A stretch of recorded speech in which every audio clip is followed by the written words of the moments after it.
primarily because of the great success of Shohei Ohtani. Well, the Negro Leagues were filled with great two-way stars, and Hilton Smith was just one of many. And what made Hilton so special was when he wasn't pitching, he played the outfield and had a lifetime batting average over 300.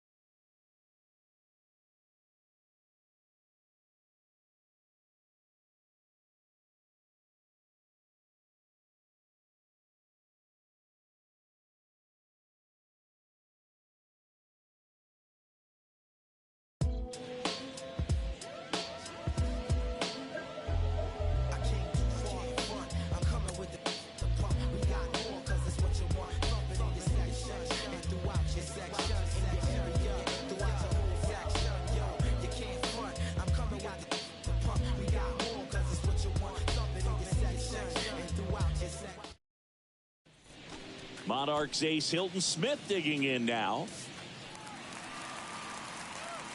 Maybe the best season of Hilton Smith's career was 1941. He went 10-0 for Kansas City, a 1.53 ERA, and on top of that, he batted .353 and he slugged .500. And that gets down for a base hit. So they get a man aboard with a one-out single. Well, clearly he was ready to hit right there. You'll often hear the phrase short to it, long through it, and that's a great example of it right there. Got the barrel in the hitting zone early, squared it up with the well-timed swing, and came away with a beautiful line drive in the center field. Inning over.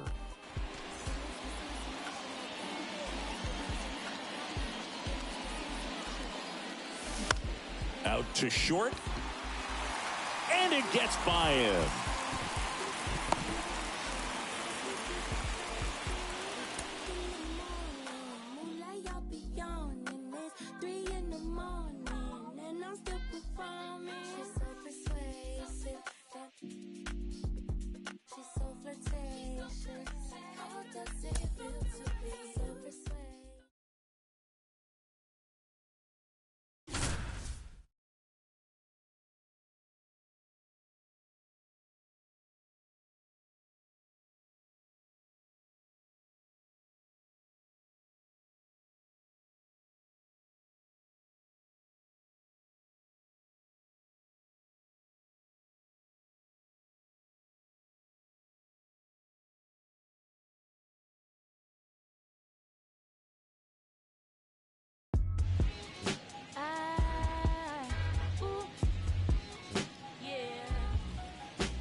Here's the two-way threat, Hilton Smith.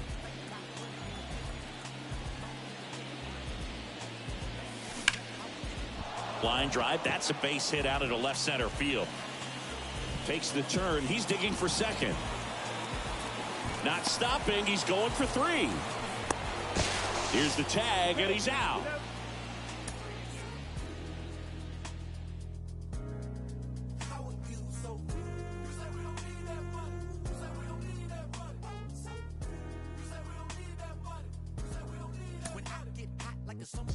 His first game in Kansas City, his first full season with the Monarchs in 1937, what did Hilton Smith do?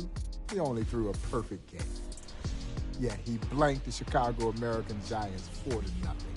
Hilton Smith had that great breaking ball and then a dominating fastball to go on top of it. You've got to sit on his fastball, and then you had virtually no chance of hitting his curveball. That went along with a repertoire of other great pitches, but the curveball was the pitch that really made Hilton Smith unhittable.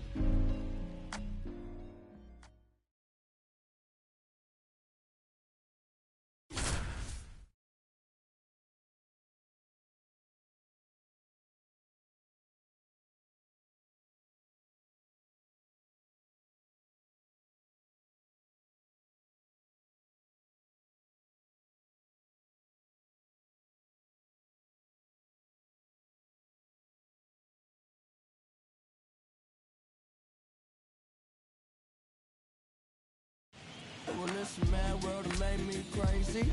Might just turn around to 180. I ain't politicking, I ain't kissing no baby. The devil on my doorstep. Bottom of the inning. Here's the shortstop at the plate, Murray. First pitch doesn't find the zone. Hilton's perfect game really set the tone for his 1937 season.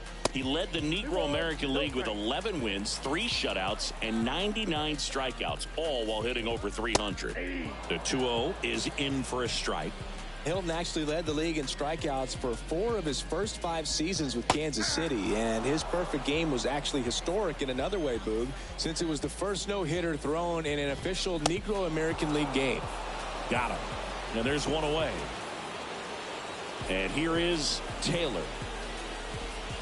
Pitch misses inside, and that's ball 1.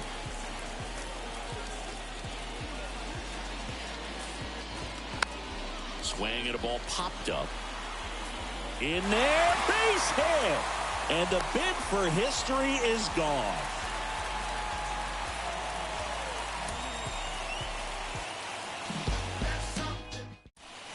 Now here is Murray. The pitch. Swing and a miss. And he's down 0-2 as he swings through it. The punch out there, and there's one down. And now Taylor. Ball 1, no strikes. Swing and a miss. That's strike 1. Swing and a miss. That's strike 2.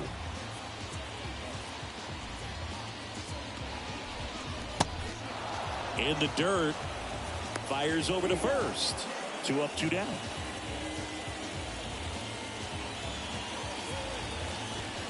Pitch misses there, and that's ball 1. Ball 1, no strike. Swing and a miss. And the count even 1-1. Smith wheels and deals. In the air, foul off first. And Smith hauls it in for the out. And that is that.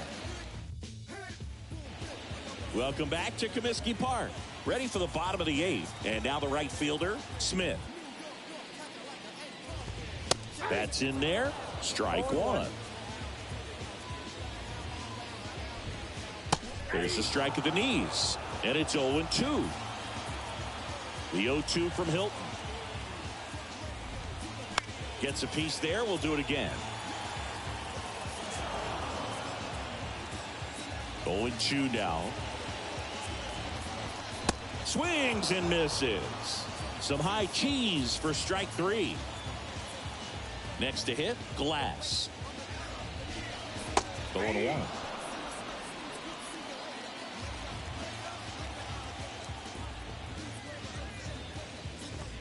That's a ball.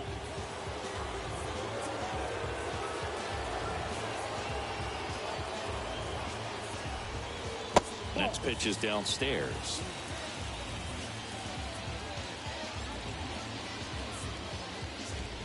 That's a little bit low. Smith comes to the plate.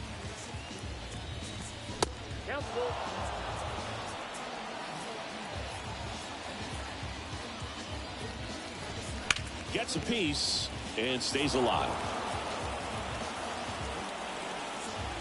Here's Smith with the payoff pitch. Cut on and miss. Struck him out. Smith still locked in with 2 gone now. And now Bates. First pitch, and that's in for a strike.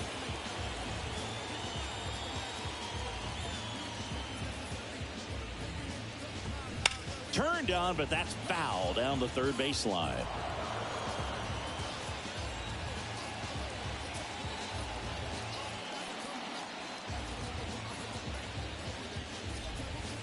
The next offering misses, and that is ball 1.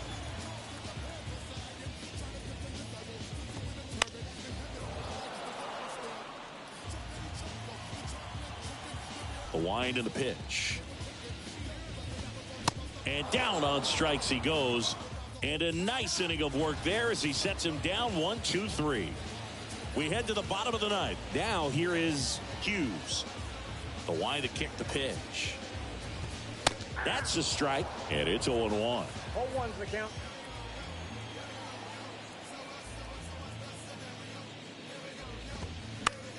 The other way, and that's just foul. And the 0-2. Swings through that one. It's a strikeout. Just 2 more to get here. And the batter now, McDonald. McDonald tries to check his swing. Now a look to third. And yes, he offered at it. That hits the dirt, and the count is 1-1.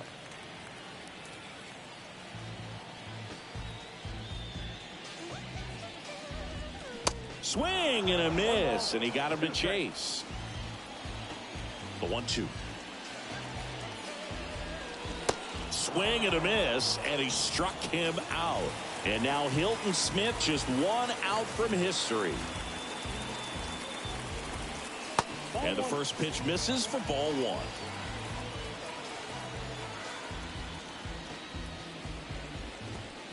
The next pitch misses. 2-0. 2-0. Swings through that one. 1 strike.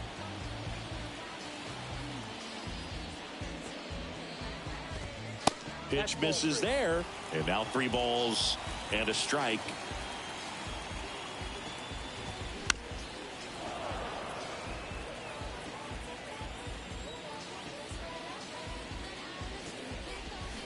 It's over. Hilton Smith tosses a perfect game.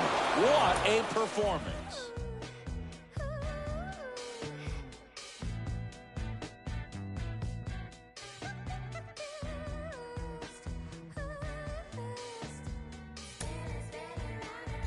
Hilton Smith did something that I don't think we will ever see done in the game of baseball again.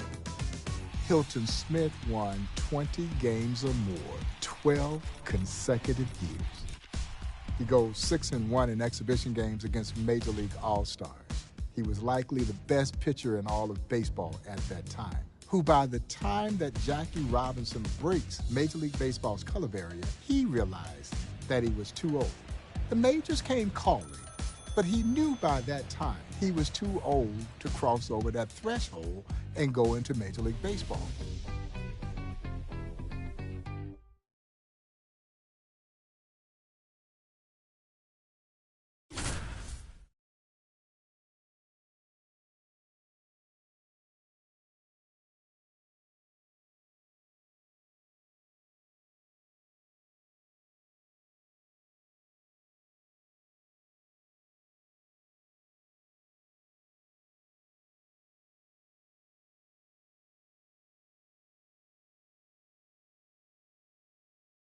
Here we go, yo. Here we go, yo. So what's the scenario? Here we go, yo. Here we go, yo. So what's the scenario? Powerful. Harvey will hit next. The pitch. There's the strike. Hilton Smith thrived in high-pressure situations like this. He shined in several East-West All-Star games, and he dominated the home state Rays over 5 shutout innings in Game 2 of the 1942 Negro League World Series. Marshall in the box now, takes strike 1. I think ultimately you want to tie him up, get the ball in on the plate so that he can't get the barrel to it and hit it to the outfield. Man, oh man, I don't know how you take that pitch. That's as close as it gets. They take the force out. Hilton needs just 1 more out to escape danger. Hilton Smith tight rope.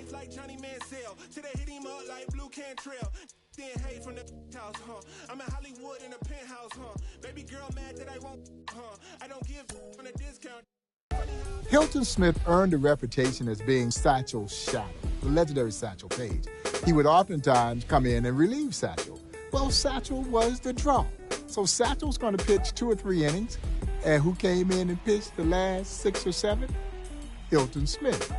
And all the old timers in the Negro League say, if you're going to get anything, you better get it off of Satchel because you weren't going to touch Hilton Smith.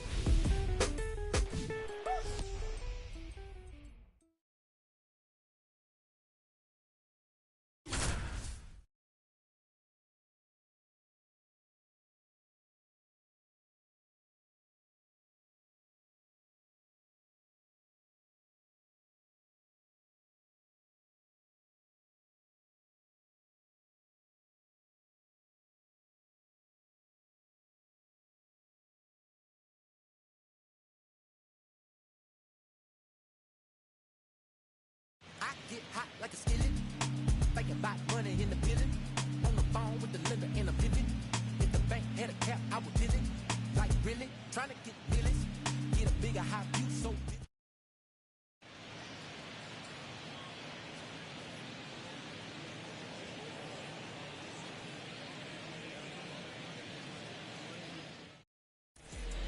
Terry now at the plate, and the pitch. That misses the zone, and it's 1-0. It really does Hilton Smith a disservice to think of him only as Satchel Paige's shadow. But Smith always knew he was just as good on the mound, even if Satchel was the box office main attraction. Tracks it down for the out. Runners tag up from second and third. He'll score on the sac fly, and this game is tied in the 7th.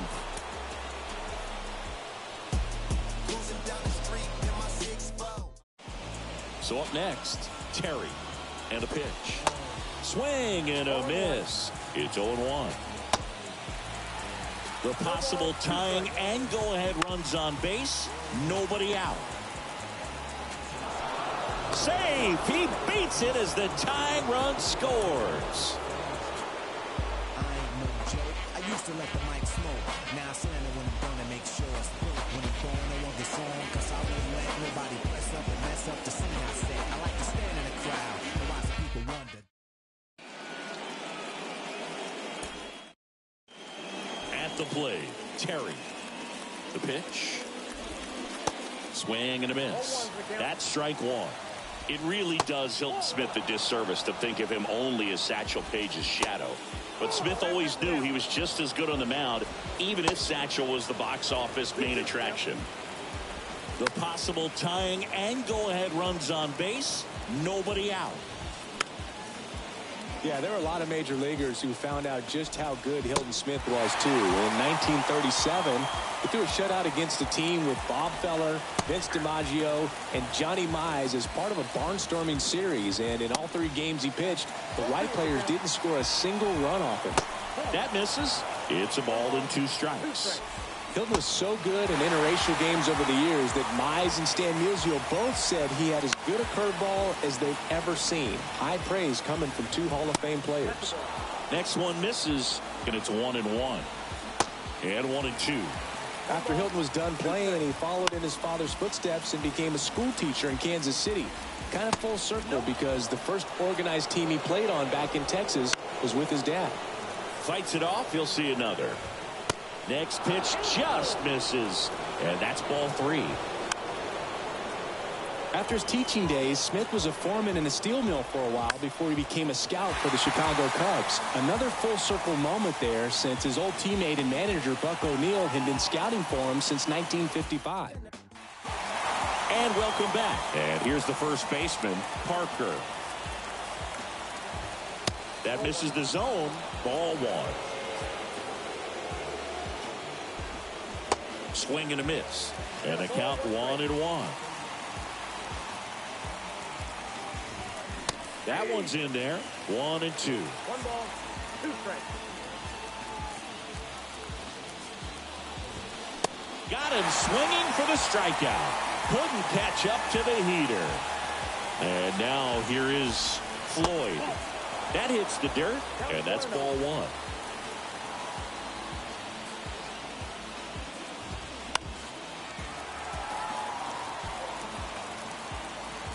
Smith wheels and deals. So impressive how the velo is still there even this deep into the outing. Got him. Hilton still looking very sharp for KC. And now Klein. That catches the zone for a strike. 0-1.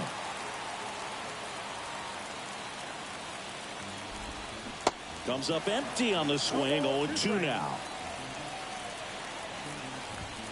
Next one just misses. And it's 1-2. Swings through it, and that's a strikeout. Back here at the ballpark, stepping in, Everett. Smith back to work. And that one a little bit high. Ball one, no strike.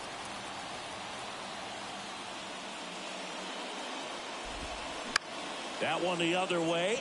Fair ball. Into second base. The tying run is on with a leadoff double. Well, that at bat had a lot of pressure riding on it, so really great job coming through right there. It's got to feel good. I really like the approach of that swing. That was a good changeup on the corner, but he recognized it early, did get jumpy, and just smacked it to the opposite field. No trouble here. Puts it away for the out. 2 outs to go for Hilton Smith, who's just been terrific in relief of Satchel. First pitch just misses. Swing and a miss. And a count 1-1. Next offering is downstairs. And a pop-up right side, foul territory. And O'Neill makes the play. So the lineup flips over. Now it's the right fielder, Terry. In there at the knees, and it's 0-1.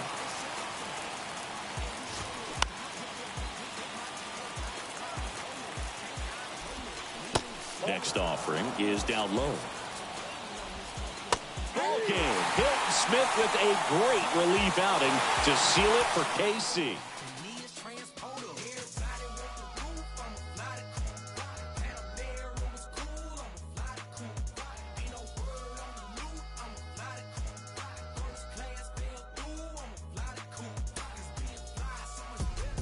It is Hilton Smith who is credited with having introduced or recommended Jackie Roosevelt Robinson to Kansas City Monarchs owner James Leslie Wilkinson. Hilton had seen Jackie playing against a white military baseball team that had major league players on it in 1942. He quickly recommended Jackie to Monarchs owner James Leslie Wilkinson. When Jackie gets discharged from the military in 1944, he writes to Monarchs owner J.O. Wilkinson, and Wilkie gives him a tryout. He makes the team, and he joins the Kansas City Monarchs in 1945. Many credit Hilton Smith for introducing us to the man that would break Major League Baseball's 6-decade-long self-imposed color barrier.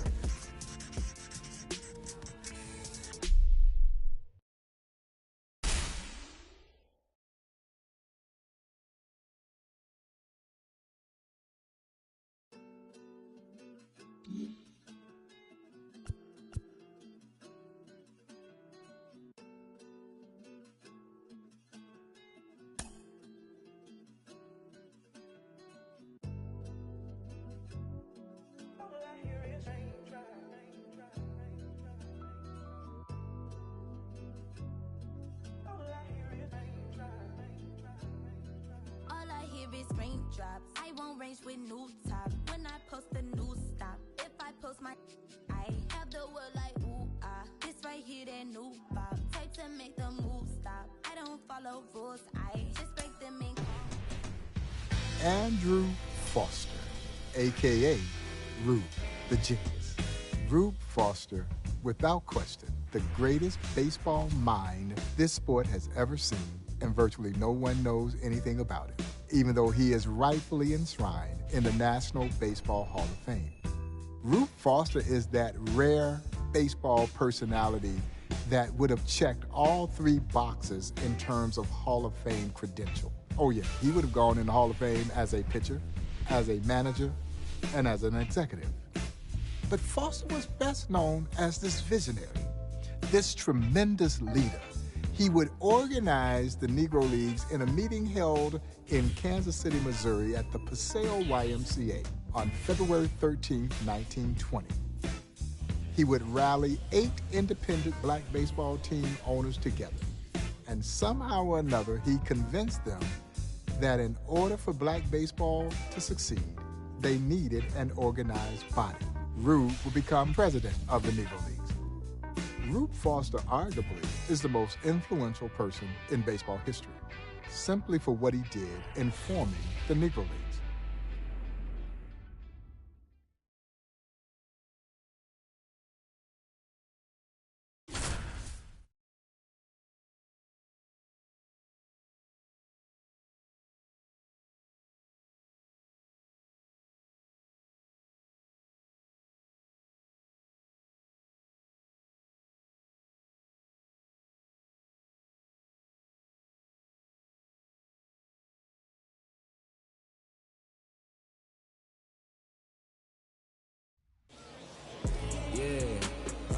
Tell myself I ain't feeling away.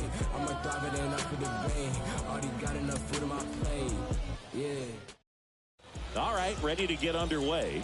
Now it's the shortstop, Perry.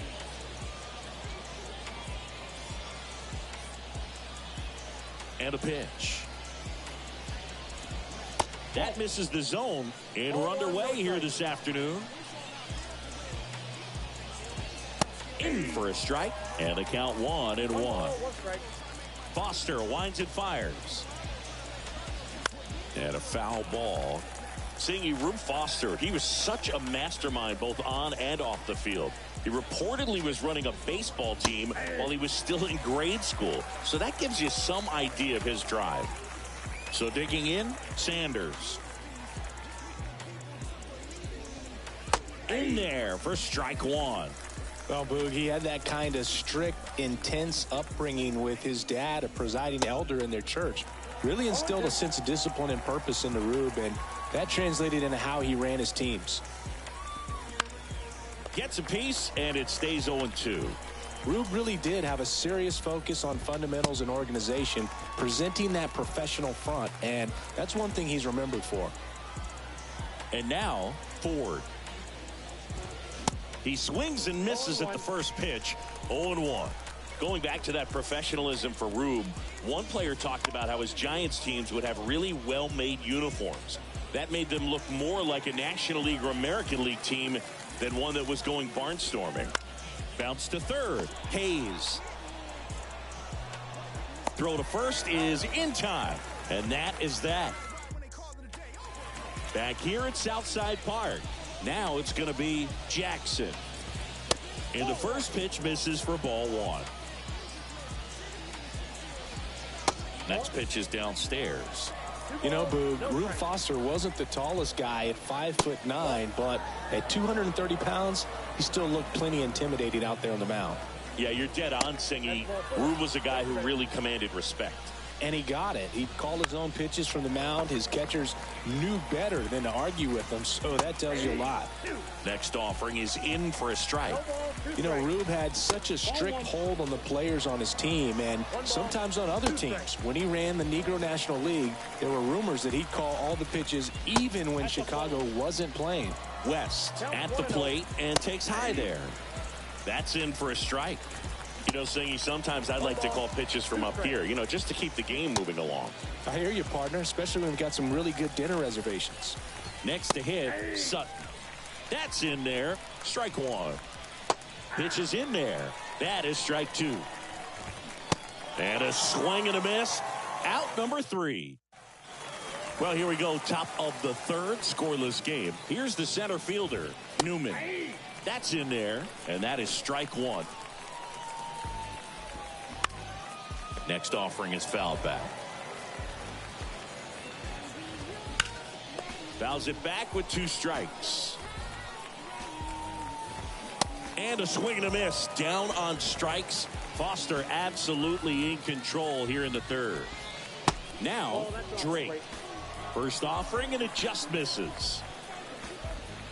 Swing and a miss. 1-1.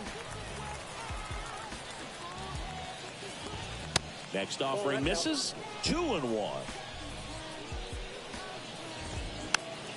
Next pitch is popped up. And Rube hauls it in for the out. And there are 2 outs.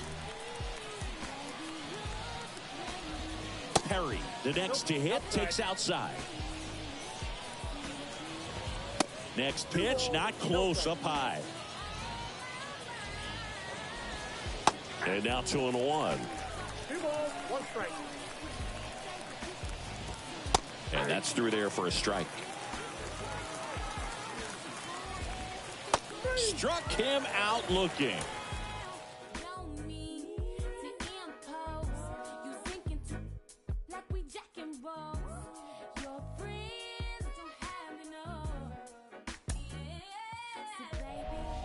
Rube Foster is believed to have created what we now know to be the screwball. Back then it was called a fadeaway, and Rube perfected this pitch. So much so that the great Major League manager John McGraw would sneak Rube into his camp so that Rube Foster could teach Christy Mathewson how to throw the screwball. Christy Mathewson threw the pitch all the way into the National Baseball Hall of Fame that he learned from Rube Foster.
Now the left fielder, Harvey.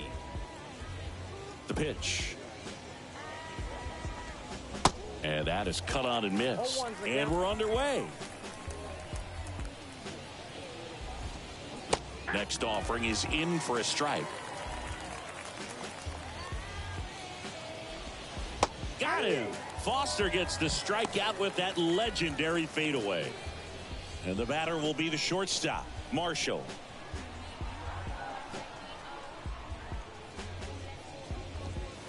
The fadeaway, more popularly associated with Christy Mathewson, but today we get to see Rube Foster, the man who taught it to Matty.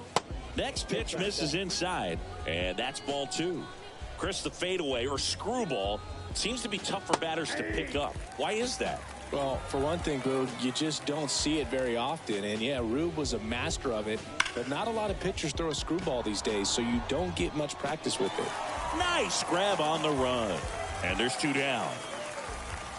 Of course, the screwball became very popular after Rube's playing career, but it's way less common now. Still, some modern pitchers like Fernando Valenzuela got great results from it. Reese in the box with 2 gone and takes a look at a called strike. Man, Rube's fadeaway is exactly how you want to throw a screwball. It's so slow. It's tempting for a hitter, but it's also so hard to time up and make good contact on. Now the right-hander ready to go. Still no score. Bell stands in now and watches strike 1. That clips the zone. No balls, 2 strikes. There's a swing and a drive. And it's off the wall but foul. Foster comes to the plate.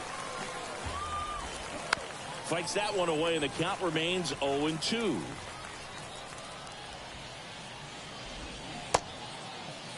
Started after it, appeal to first, and he held up. Foster winds and fires. Got him swinging. Now the third baseman, Taylor. And that's in for a strike.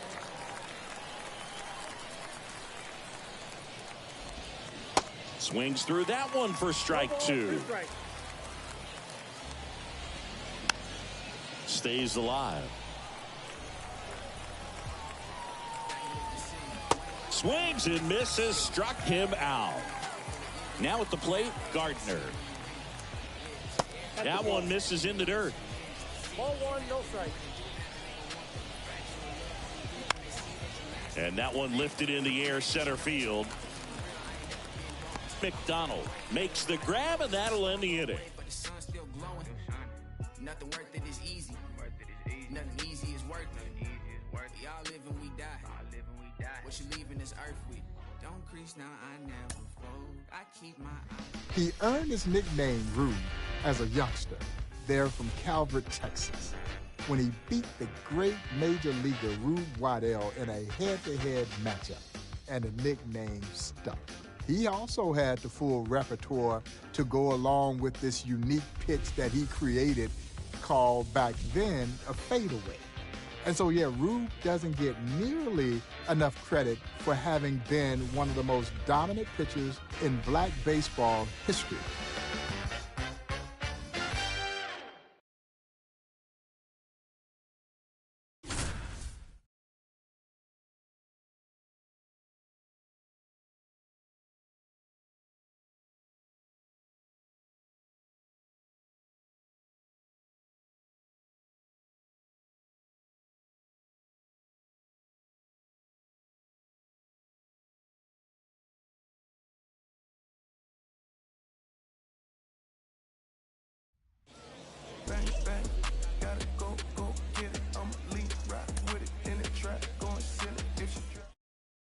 And now the right fielder, Terry.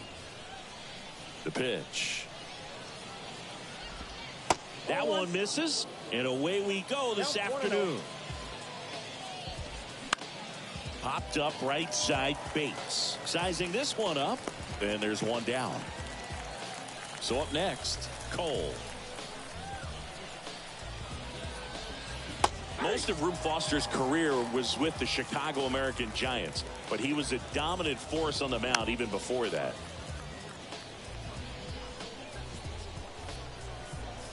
And the 0-2 from Foster. And Rube sets him down for the K. 2 outs, base is empty. Here's the third baseman, Gordon. Splits the plate. It's 0-1. In 1903, Rube pitched 4 games for the Cuban ex-Giants against the Philadelphia Giants in a championship series. He went 4-0, all complete games, and gave up just 3 earned runs. Rube with another strikeout. Welcome back. And now the first baseman, Parker. Foster back to work. There's a strike. Boog, Rube was so good in that series that you mentioned that Philly went out and signed him for the next season, and he led them to a championship in the rematch. That's right, including an 18 strikeout performance in game 1. What a pitcher. Glass settles underneath it, hauls it in, and there's one away. And now the shortstop, Floyd. First pitch doesn't find the zone. A lot of folks who faced Rube Foster came away impressed. Rogers Hornsby, one of the greatest hitters ever, said Rube was the smoothest pitcher he'd ever seen. Clips the corner.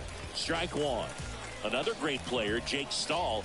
He won the National League home run title in 1910. He got absolutely dominated by Rube in a barnstorming matchup. Yeah, Boog, Rube just kept striking him out. Stahl said he couldn't even get within speaking distance of Rube's curveball. Foul ball, and it remains a full count. You know, Boog, Rube wasn't the only great pitcher in his family. His half-brother Bill was a terrific left-handed pitcher in the Negro Leagues who was inducted into Cooperstown in 1996. Smith snags it for the second out.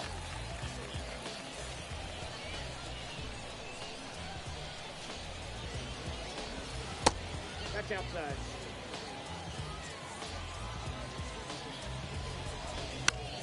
In the air, center field. McDonald in position, squeezes it, and that is that. Top half of the third inning, and here's the catcher, Everett. That's in for a strike on the outside corner. 0-1. Foster making him look silly out there. 99 miles per hour to finish him off. And here is Adams. First offering, misses the mark. Swing and a miss. And it's 1-1. Swings and misses. 1-2. That just misses. 2 balls, 2 strikes. Got him looking. That's a strikeout. And here is Raymond. That one finds the zone. That's strike 1. 0-2 as he waves at that one. Next offering is fouled back. Foster comes to the plate. Foul ball, still 0-2.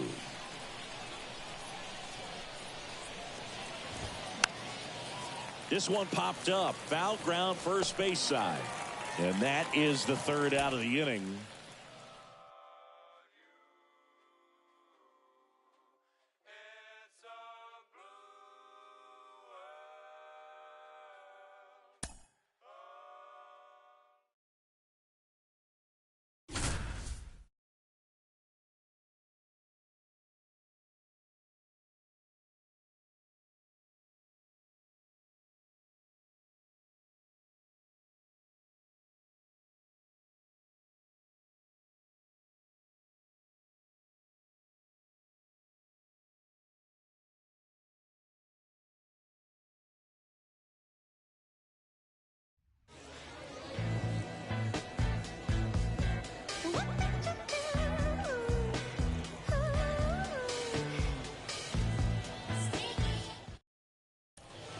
Back now at Southside Park. We go to the top of the 5th. Here's the left fielder, Harvey. First pitch, and he just misses. Now, this is a pretty incredible stat. In 1905, Rube Foster pitched in 55 games. He won 51 of them. Swings and misses. And the count 1-2. Got it by him for the K. And now Marshall. That one's in there, 0-1. Can you imagine that kind of dominance, Boo? 51 wins in 55 games? Yeah, Rube said that he was doing pretty well. I think any pitcher would take that as long as their arm didn't fall off. Foul ball, it stays 0-2. Swing and a miss, struck him out, and there's 2 away. 2 outs, base is empty. Reese getting ready to hit. Swings and misses. And it's 0-1. Chris, you were talking last inning about how Rube threw in 55 games in 1905. So different in today's game when a starting pitcher can lead the league with about 33 starts. And Boo, what makes it even more amazing is that back then, starters were expected to throw a complete game pretty much every time out. Teams didn't have a lot of relievers like they do in the modern game, so 55 starts then is more like 80 or even 100 today. And it's fouled away. Foster winds and fires. Swing and a tapper that rolls foul. Next pitch is outside.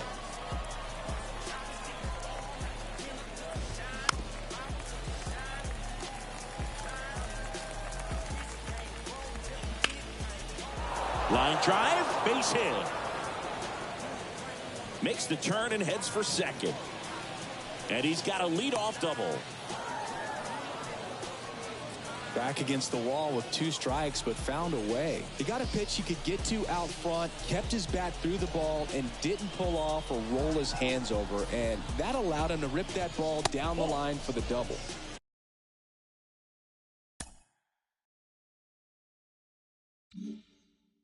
Taylor in the box now as he leaves that one up high. The next offering misses. And now 2-0. That one finds the corner. 2 balls and a strike. In the air, left field, down the line. Glass makes a nice grab at a full sprint.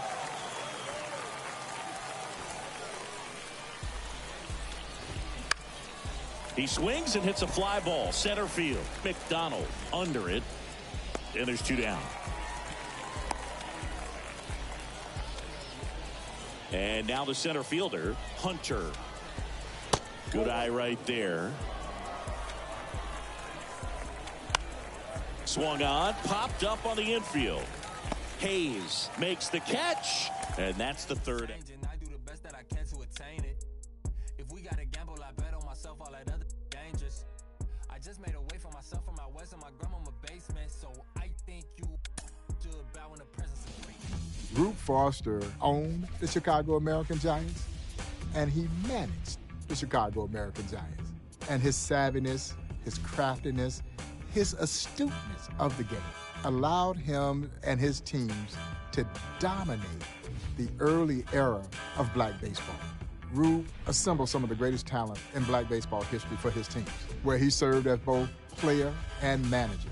He knew great talent. He knew how to go out and recruit great talent and build the kind of chemistry with that great talent of stars, thoroughbreds, who could flat out get the job done.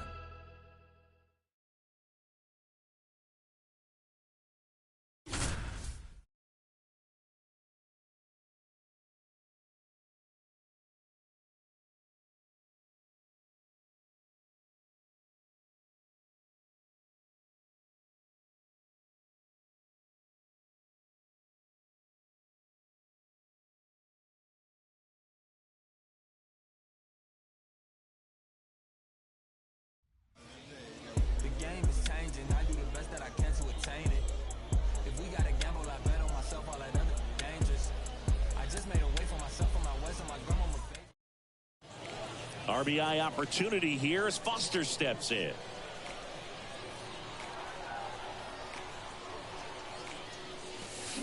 And he swings and misses, and it's 0-1.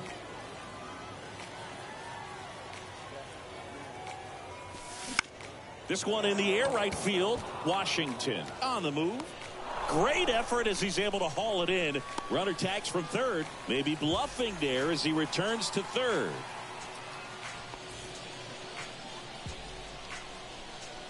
Harvey back to work. And first offering is fouled off. He's been pitching well, but going through this middle of the order second time through, we'll see what kind of adjustments are being made. And he's down 0-2 as he swings through it.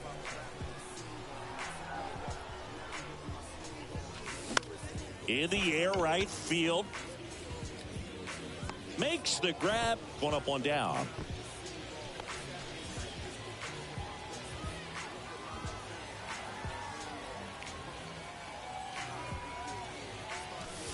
And he swings and misses at the initial offering.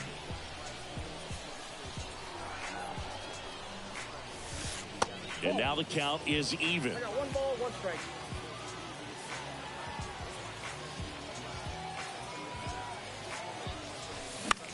Fly ball down the line. Drops in for a hit. Couldn't run it down. In there safely.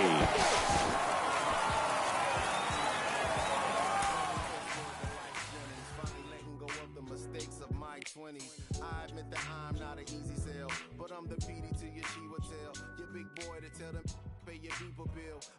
Be for real, swore I wouldn't do it again. My man said that'll change. First time.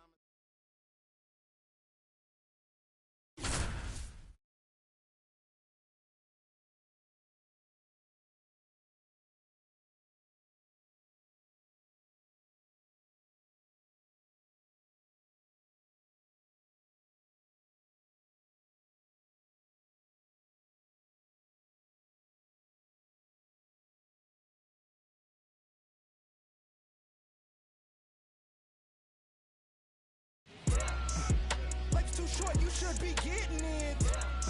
Wanna get in this gut? If you knew better, you would. Gotta go hard in the paint. Got a night ride when they call. Back to the top of the order now. Now it's the shortstop, Perry. And there's the strike. 0-1. Comes up empty on the swing. 0-2 now. The tying run is 90 feet away. And that one hit 97 on the gun. Now here is Sanders. And that's in there for strike one. Fights that one away, and the count remains 0-2. Got him. The American Giants just 1 out away from the pennant. Next to hit, Ford. First pitch, not close. Next offering is in for a strike. Swing and a miss. And the count 1-2. That turns out to be a really good take right there, but you don't want to end this game with the bat on your shoulder. Ball game. The Chicago American Giants take the pennant. The silver lining, nickel plated refinery, never sweating the mine. A word to the most honorable, no in me constant laxatives. As a manager, Rube Foster was known to fine his ball players as much as $5 at the turn of the early 1900s. If you were tagged out standing up, you were supposed to slide. Rube would draw a circle down the first base line and a circle down the third base line. And if every one of his players couldn't drop a bunt inside the circle, Rube would fine them. Oh, you were going to see great baseball. Oh, but yeah, you were going to be thoroughly entertained watching Rube Foster's brand of baseball.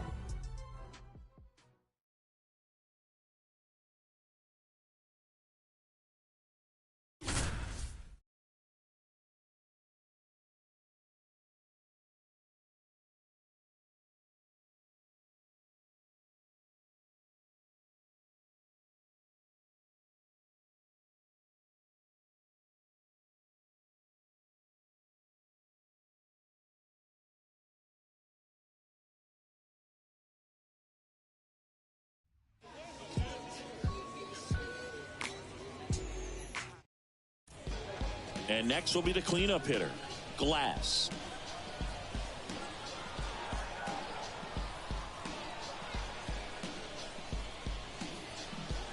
Now Foster's on the move. Strike in there. Throw to second. Ow! And that'll end the inning.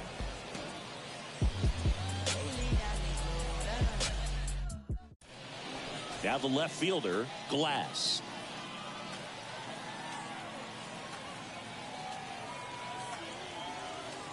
Now Foster's on the move.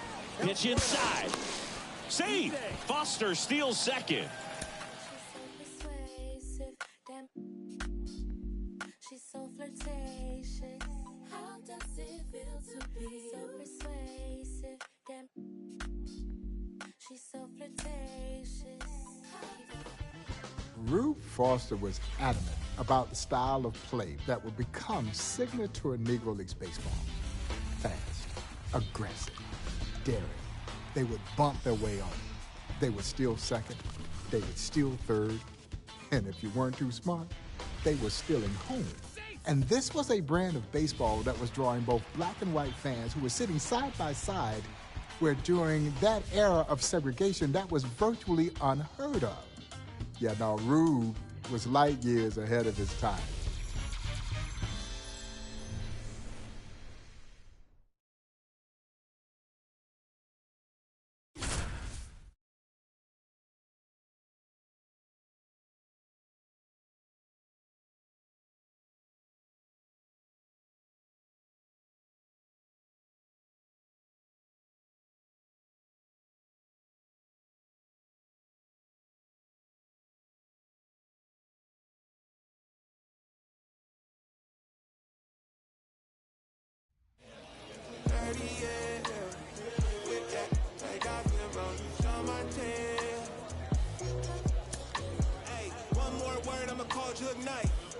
It's my man's boy here like Kimbo Slice. He got hands. Kids say frisk me, they say I got something in my jeans. Big bands. Baby girl on me a little too drunky for me. And here's the first baseman, Rube Foster. And here it comes. Rube Foster was such a competitor, he'd do anything to win, including freezing baseballs before games to deaden them. And Boog, Rube didn't stop there. He turned the field into an advantage as well. He had the groundskeepers soak the dirt so his hitters could bunt for hits, and they even tilted the ground near the foul line so the ball would stay fair. So impressive that he didn't get tied up or jammed on that pitch inside. Instead, good quick hands allowed him to get the barrel to it, just shoot it up the middle of the field for that knock.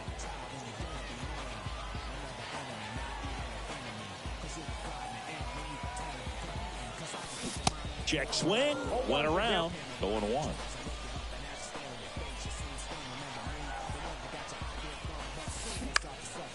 This to center field. Newman on his way over. He gets there to make the play. A nice running grab. And there's one away.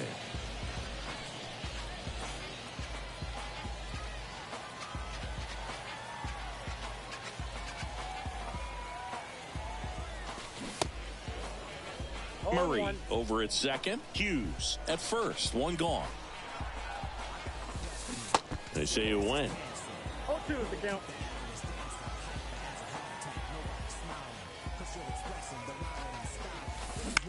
To short, could be two.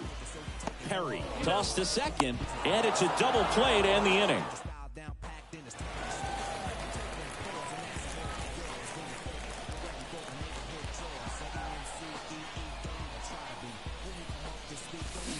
First pitch, and that's in for a strike.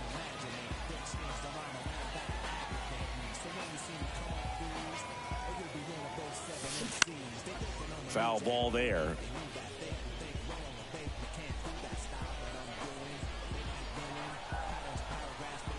Right-handed reliever. Ground ball up the middle. Oh, he gloves it on the money. Nice play.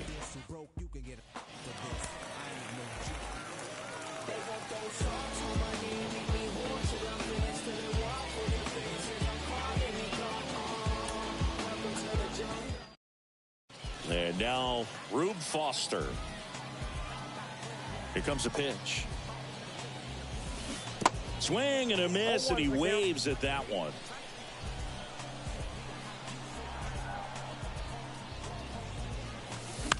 That to right. And that's a fair ball. Around first, digging for two. And he's there with a leadoff double. When you pop a ball up like that, you don't expect it to get you a knock too often, but right there, somehow he got it to drop in behind first base, and that's where no one could get to it. Swings through that one. 0-1.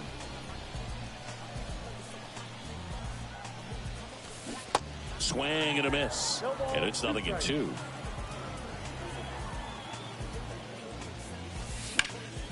Battling here as he fouls it away. Kicks and deals. Ball. 1 ball, 2 strikes. Kicks and fires. Spoils the 2-strike pitch, and he'll see another.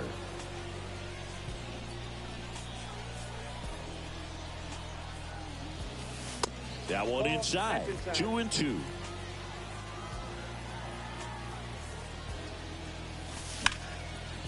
Line drive, and that should be extra bases. Now he'll turn for second. And he's got his second double of the game.